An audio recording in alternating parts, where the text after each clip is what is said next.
Hey my fishes, Courtney Mermaid here and welcome back to my channel. Today we're going to be talking about where did Courtney Mermaid come from? Because I didn't just start at the point that I'm at now, I definitely started at level 0 and kind of worked my way up. My whole adventure as Courtney Mermaid didn't actually start officially until 2011 when I actually started kind of like building my mersona, as it were. But the whole how we got to that point started in 2006 with a pair of flippers and an old dress I had worn to a piano recital as a little girl. It didn't actually have a fluke, and for those of you who are like, what's a fluke? A fluke is like the bottom part, basically, where your feet are doing their mermaidy motion. That's what we call the fluke.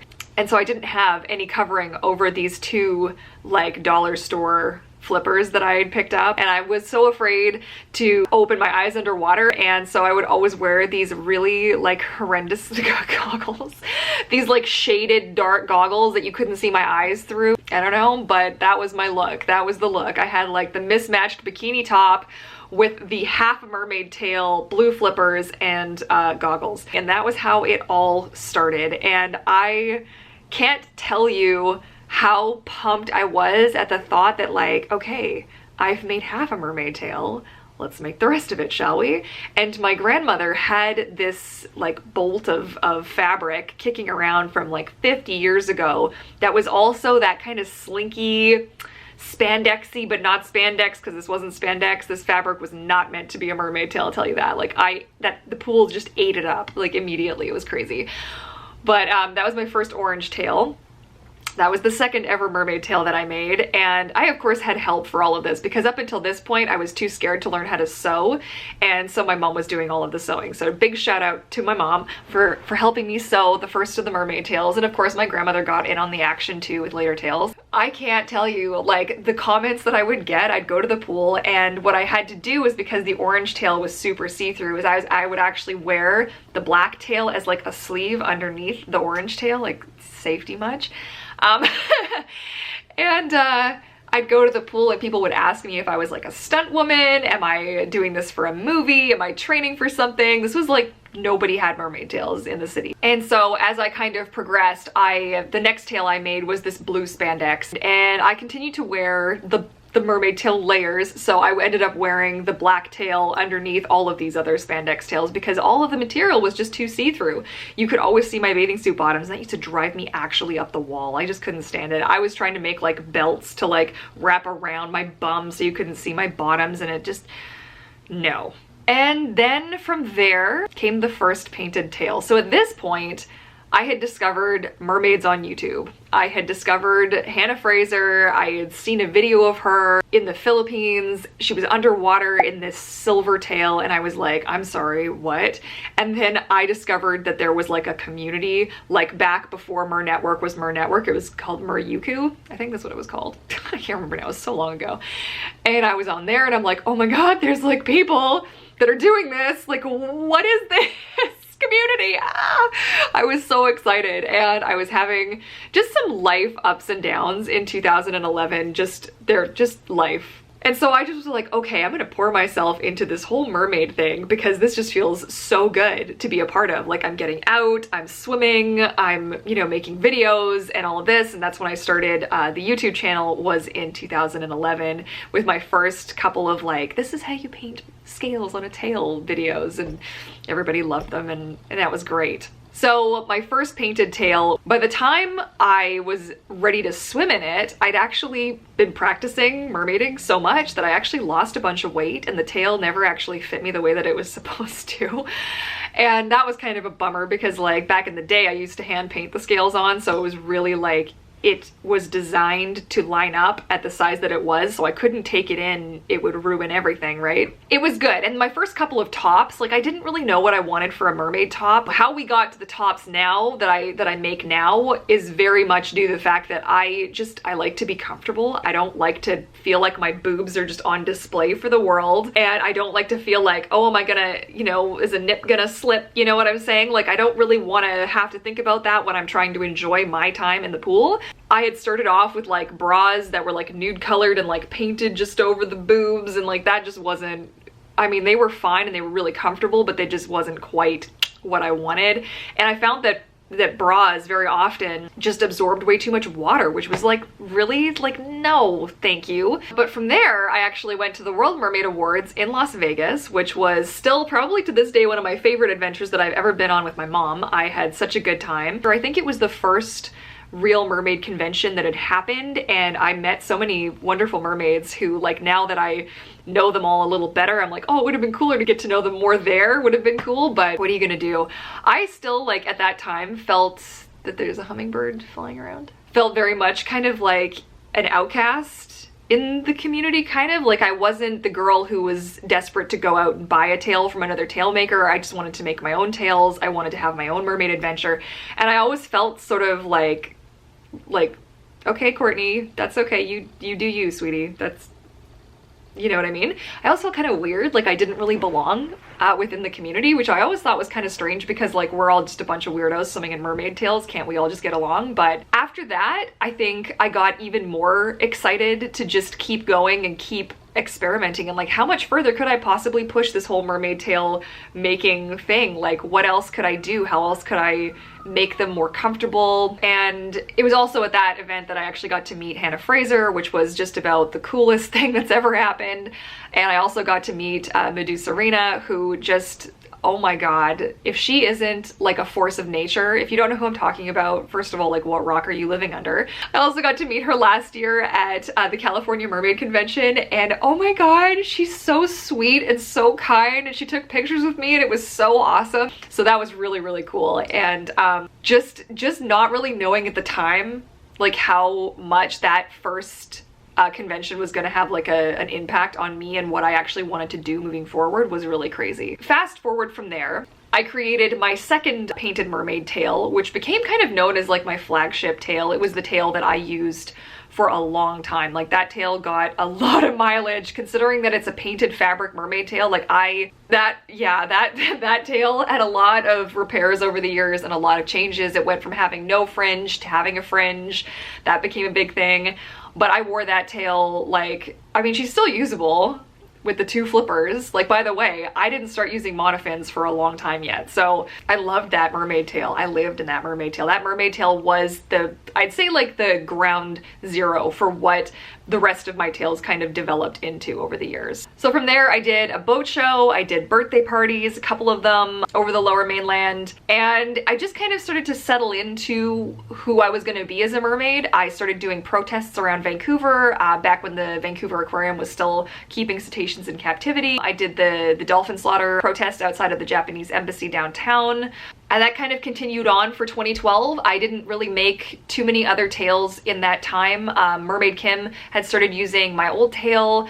We eventually did make her a couple of her own tails, and then she started making her own on her own as well. And I had experimented with a few other spandex style mermaid tails and things like that. In 2013, I started experimenting with different monofins. I was also experimenting with adding extra fins to different tails, working with zippers, working with different materials, different fabric. And in 2014, I created Bluefish after seeing the film Blackfish. I'm sure most of you have seen it by this point. What I didn't realize at the time was I was actually going to be meeting one of the previous trainers of Tilikum, and I got to show him this tail, and like, we both just got kind of emotional about it, and it was just a beautiful and kind of tragic at the same time, because we all know how that played out now. And it just that was a tale though where I started to see the kind of power that mermaiding could bring to people. You know, they handed me a megaphone at one point. That might have been at an earlier protest in my other tale, but I started to see that I could have a voice that people would listen to if I was wearing a mermaid tail. You could see, like, that people would gravitate towards me, or they'd have questions about everything, not just about my mermaid tail. And I thought, boy, there's some potential here. In 2015, I got the Aquarius monofin from Fenice, and that was the first kind of time where I was like, ooh, you know what?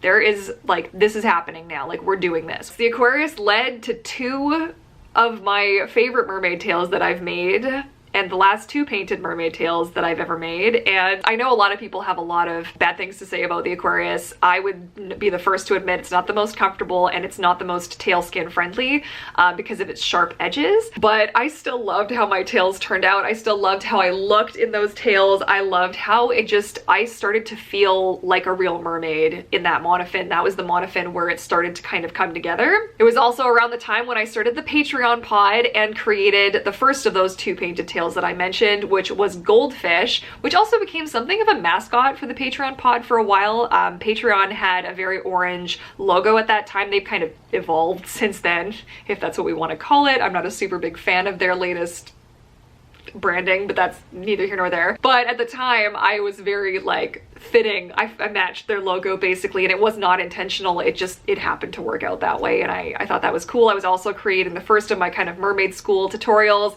I was getting a lot more into the whole YouTube side of it, creating those tutorials and how to make a mermaid tail and the series and swimming videos and all of that stuff. I was really starting to find a real passion for that, and just growing our little community and meeting new people and just sharing that mermaid experience. In 2015, I also held my very first mermaid meetup. I had planned on doing more of these since then. Of course, the Mermaids of BC had become a thing like later on, so they have kind of taken over that, and I am of course an admin for them as well, and I do hope to host some of my own meetups and stuff through them. But in 2015, I had hosted the first one, and a bunch of mermaids from all over, even from the US, had shown up, and it was just too freaking cool. It was also like I hadn't taken goldfish swimming before to test it, and it was my very first swim in that mermaid tail. So like, talk about stress. I do not recommend doing this, by the way. Always test your gear before a meetup, because boy, I was so stressed. Like, everything went off without a hitch and it was totally fine, but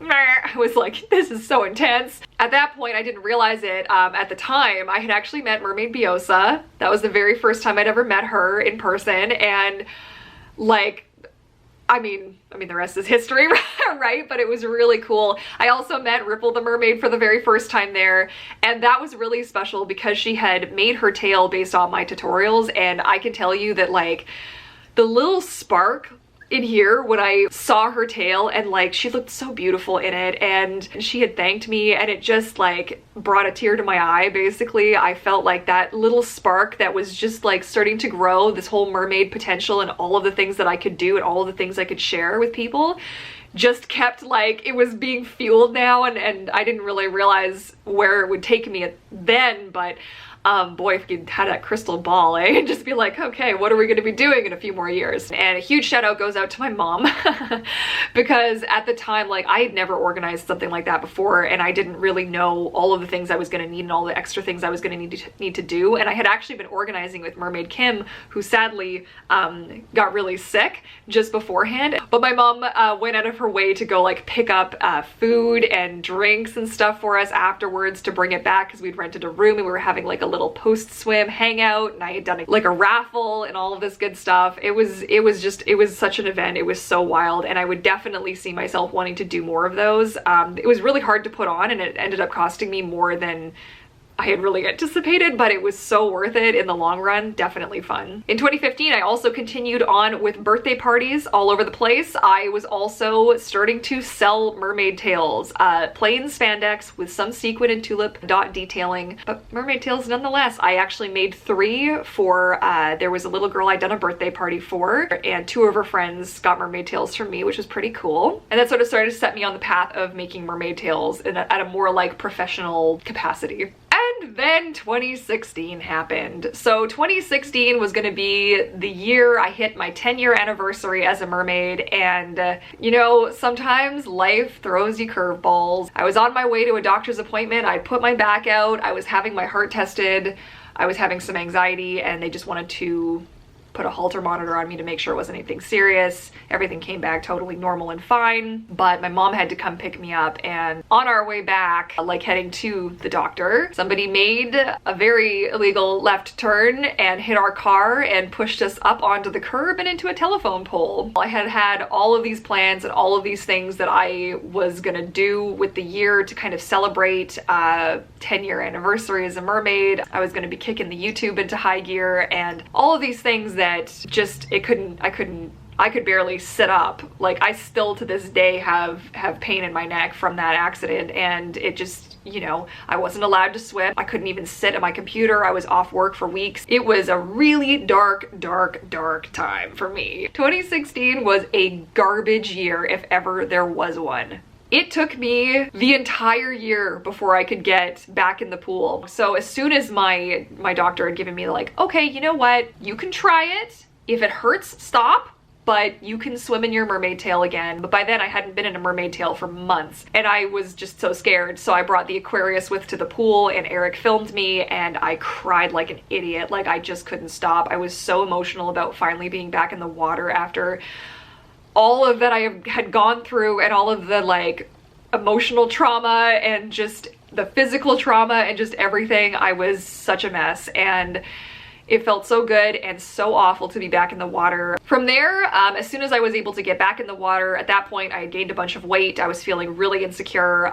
Nothing was fitting me. Like, mermaid tails that were wearable before were sitting really awful on me. I didn't look the way I wanted to look, and I didn't feel the way I wanted to feel, and I just felt so insecure, and my swimming was terrible. I couldn't keep my legs down. Like, my legs were always going up like this, and anyway, it was a whole thing. So I slowly started to work on my next sort of flagship tail. Now that I had the Aquarius, I wanted to make a mermaid tail that was my colors for the Aquarius. So I ended up making Wanda, and Wanda I finished right at the tail end, pun kind of intended, of December 2016. I think that tail was kind of, I knew I was kind of reaching the end of the painted tail era. I was starting to think about the possibility of making tails digitally, and was this actually something that I could do, and is it possible? Because I was a digital artist, I was far more skilled with a digital paintbrush than I am with a physical real paintbrush. So I was like, well, let's start doing some research. So that brings us to 2017. I had a couple of other photo shoots and things that I did in Wanda. I started my online shop where I was selling leggings, and I hadn't started with tops or anything yet. I was just doing the leggings at that point. I think I had maybe a couple of dresses out too. It was very much the early days. I didn't know how to do it. I was like all of the research to find a supplier that I liked.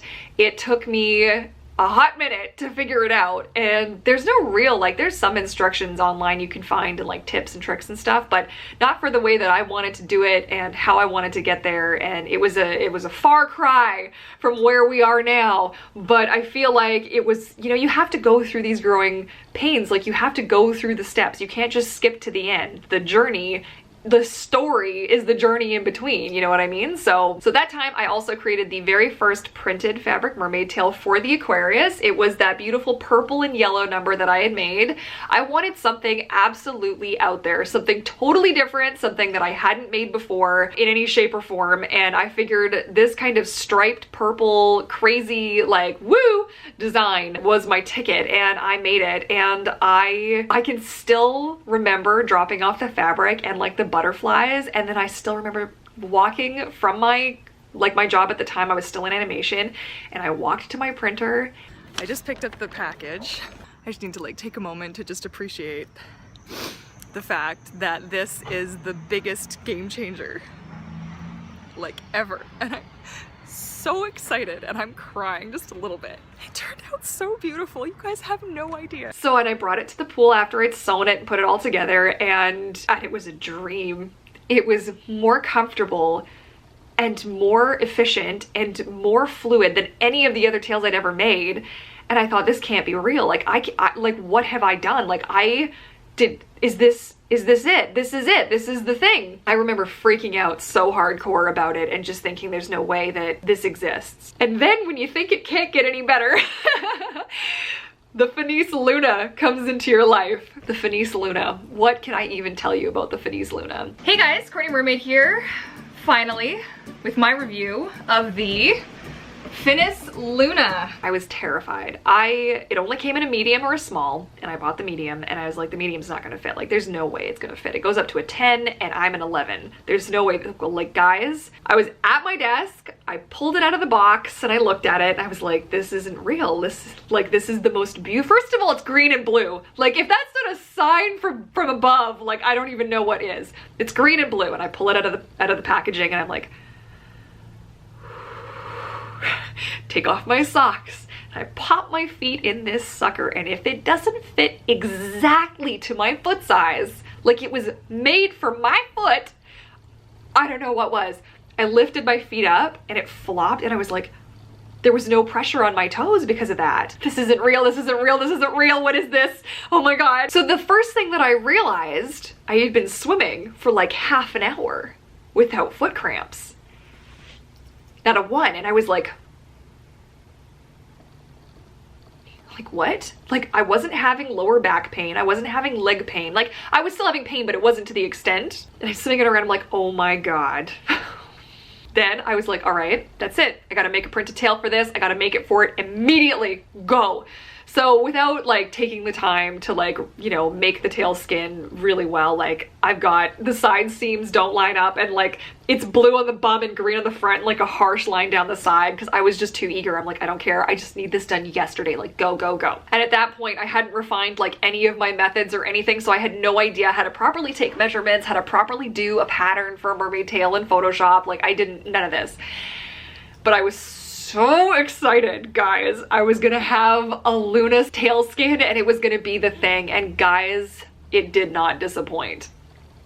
I wore that mermaid tail in the pool for the first time and I felt so mermaid, and it was perfect, and it was everything that I wanted it to be, everything that I wanted it to be. And why put on makeup at all, Courtney, if you're just gonna cry it all off? And yeah, so it was at that moment I'm swimming around and I've got this green and blue tail, and in my colors, and I'm thinking to myself, there's just, it doesn't get better than this. Like I'm finally a mermaid again. Like I'm finally, like this is what I was supposed to feel like in the water. You know, everybody else always looks so comfortable, and everybody else can always do all these things that I can't do. And it took the Luna to fix that. So huge shout out obviously goes to Fenice. It was around that time I also became an ambassador for those guys, which was, wow, I might need a Kleenex. Which was just the dream. I loved that company, right? And I still love that company. And I remember back in the day when Hannah Fraser she had a promo code with Fenice. It was Hannah Mermaid. I think it was Hannah Mermaid or Hannah Mermaid 01. I can't remember now. Anyway, and I was like, this is it. Now I'm a mermaid. Like I did it. This was my goal. And I did it. And I was so beyond excited. I couldn't believe that this was real. Like I felt like a mermaid in a mermaid tail. I didn't just look like a mermaid in a mermaid tail. I actually could feel real. You sometimes, like regardless of your age, sometimes you just need to have something that you can hold on to that is as magical as it gets. And this was it for me. This was what kept me afloat. So at that point, I just decided that I need to share this. Like I need to share what I'm doing with everybody, because I felt like I could do something that nobody else could do. I could provide mermaids with an experience that didn't totally break the bank, that was comfortable, that was their vision, not the vision of an artist who, you know, is just putting out whatever designs that they like. Because, you know, that's great, and you can see there's some beautiful work out there. This mermaid tail makers all over the world are creating just exquisite pieces. But I saw a potential to make something for someone like me who didn't feel like she fit in, who was in so much pain all the time that it just was stupid. It was like, I just felt like I couldn't do it, you know? And now I can. And I just saw an opportunity to be able to bring a little bit of mermaid magic to people who need it. You know, I started putting out more content on YouTube. I started getting my Instagram going. It just felt like it was all suddenly meant to be, when the world kind of cuts you a break and you're introduced to something that absolutely changes the game for you, and you never thought that was going to be something that you could do. I feel like I owe Fenice a lot. Their Monofin, you know, I mean, yeah, I'm the one that's designing the mermaid tails and I'm doing all of this stuff, that's great, but that Monofin was the game changer, and I've tried them all. I've tried almost every Monofin out there, I think, short of, there's maybe like 4 of the main ones that I haven't tried. I've even tried most of the Mertailor Monofins. except for the 3. I think that one will probably drown me. I don't know. I still come back to the Luna every single time. That's just the Monofin that changed the game. That's kind of the lead up to where we are now. From there, I started making mermaid tails professionally. I reached out to a couple of my fellow mers and I was like, hey, do a couple of you guys mind being guinea pigs for me? You know, there was a lot to still learn about how to make mermaid tails and how to get proper measurements from people and all of that good stuff. From there, it just kind of snowballed. I had my first tail launch sold out in a matter of minutes, which was just insane. And it just continues on. Now I'm selling mermaid tops and leggings and dresses and other mermaid merch, like little mermaid goodies and treasures and stuff like that. Bracers I make now. Lots of different mermaid things. If you'd like to check the shop out, it's at shopvancouvermermaid.com. But that's how it all kind of came to be. That's how we got to where we are now. And I know I certainly wouldn't be the mermaid I am today without all of you fabulous fishes out there watching me and commenting and subscribing and liking and following and all of these things. I feel so unbelievably blessed to have made it this far and to have met so many of you and gotten to talk to so many of you, be it in person or online. I can't believe that this is what I do. I actually quit my job, my day job, and I do this full time now, and it's wild to think, and I'm so excited to see where this journey is going to take us this year and moving forward. If you like today's video, be sure to give it a big thumbs up and don't forget to hit that subscribe button to join the pod and the bell notification as well so you never miss an upload. I had such a blast sharing this with you guys. I hadn't really thought about a lot of it in a long time, and it's kind of neat to go back and just kind of see where it all kind of started. So I hope you guys enjoyed it. And I look forward to seeing you all in my next video. Happy swimming! Bye!